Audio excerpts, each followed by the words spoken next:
أعوذ بالله من الشيطان الرجيم.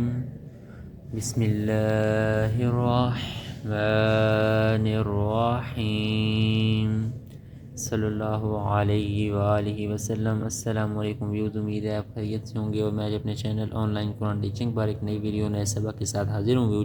ویوز آج ہم نے سورہ آل عمران کی آیت نمبر 111 پڑھنی ہے اور تیسرا رکوع ہم نے چوتھے پارے کا شروع کیا ہوا ہے. تو چلتے ہیں آج کے سبق کی طرف. لام یا زبر لئی.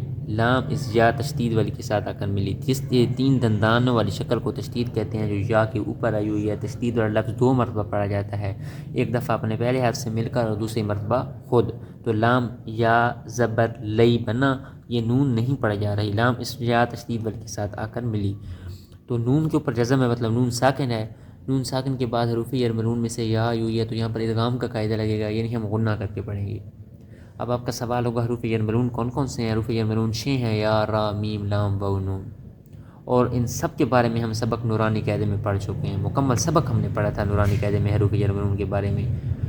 ٹھیک ہے، تو وہ سبق مکمل نورانی قاعدے کی جو پلے لسٹ ہے وہ میں اس ویڈیو کے آخر میں آپ کو دے دوں گا، وہاں پر آپ جا کر سیکھ سکتے ہیں مکمل طور پر، یعنی کہ نورانی قاعدہ بھی آپ جا کر سیکھ سکتے ہیں. تو یا، را، میم، لام، واو، نون یہ ہیں حروف یرملون. نون ساکن کے بعد حروف یرملون میں سے کوئی بھی حرف ہوگا وہاں پر ادغام کا قاعدہ لگے گا، یعنی ہم غنہ کر کے پڑھیں گے. لام اور را بغیر غنہ کے پڑھے جائیں گے، باقی چار غنہ کے ساتھ پڑھ جاتے ہیں. تو یہاں یا آیا ہوا ہے، غنہ ہوگا. غنہ کا مطلب آواز کو ایک الف کے برابر لمبا کرنا اور ناک پہ لے کر جانا ہے. لام یا زبر لئی، یا زبر یا، دواد را پیش در، دواد را تشدید والی کے ساتھ آ کر ملی. را وو پیش رو، وو کے اوپر جزم ہے، مطلب وو ساکن ہے. وو ساکن ہو، اس سے پہلے پیش ہو، اسے وو مدہ کہتے ہیں، اس کو بھی ایک الف کے برابر لمبا کریں گے. را وو پیش رو. کاف میم پیش کوم، کاف اس میم ساکن کے ساتھ مل گئی، یہ بن جائے گا لن یضروکم. تو میم ساکن کے بعد میم اور وا کے علاوہ کوئی بھی حرف آ جائے وہاں پر اظہار کا قاعدہ لگتا ہے، یعنی ہم غنہ نہیں کرتے. حمزہ لام زیر ال، حمزہ اسلام تشدید والی کے ساتھ آ کر ملی. لام الف زبر لا، الا.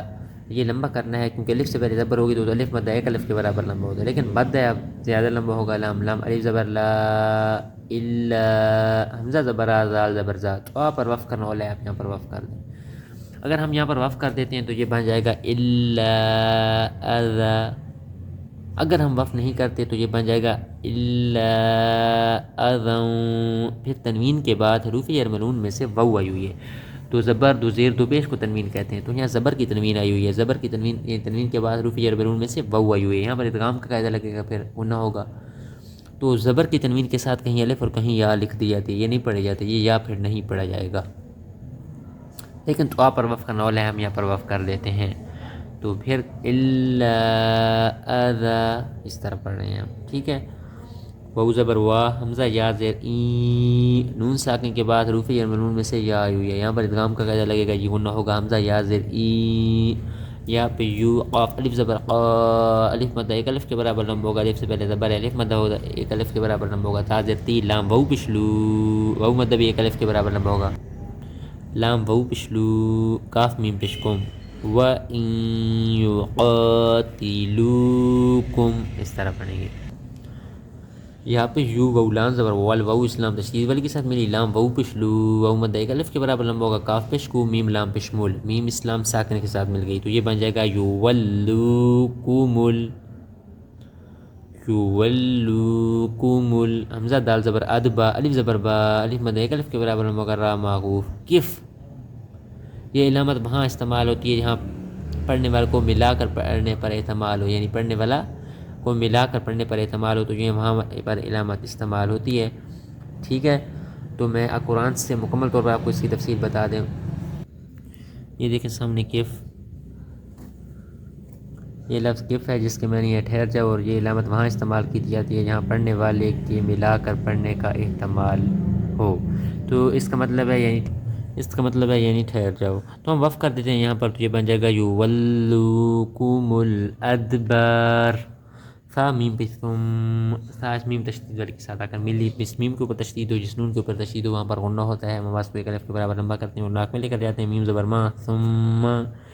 لام الف زبر لا، الف مدہ ایک الف کے برابر لمبا ہوگا. یا نون پہ جن، یا نون پہ یون، نون ساکن کے بعد حروف اخفاء میں سے سواد ہوئے ہوئے، یہاں پر اخفاء کا قاعدہ لگے گا، ہم آواز کو ناک میں چھپا کر پڑھیں گے اور ایک الف کے برابر لمبا کریں گے. سواد زبر سا را وو پہ شروع، وو مدہ ایک الف کے برابر لمبا کا نون معکوف. میرا یہاں پر سبق ختم ہو رہا ہے، میں نون معکوف پڑھا ہوں. اگر آپ وقف نہیں کریں گے نون زبر نہ پڑھیں گے، نون نمبر نہ پڑھیں گے. اگر آپ وقف نہیں کریں گے تو نون زبر نہ پڑھیں گے، یہ بن جائے گا لا ینصرون. تو وقف نہیں کریں گے تو لا ینصرون، آگے لگاتار پڑھتے جائیں گے. میں ساری آیت میں لا کر پڑھ دیتا ہوں. لن يضروكم إلا أذى وإن يقاتلوكم يولوكم الأدبار ثم لا ينصرون. وقف نہیں کریں گے تو لا ینصرون ضربت، اس طرح پڑھتے جائیں گے. تو ویوز یہ تھا آج کا ہمارا سبق. انشاءاللہ میں کل نئی ویڈیو میں نئے سبق کے ساتھ حاضر ہوں گا. تب تک آپ سے اجازت چاہوں گا. اللہ حافظ.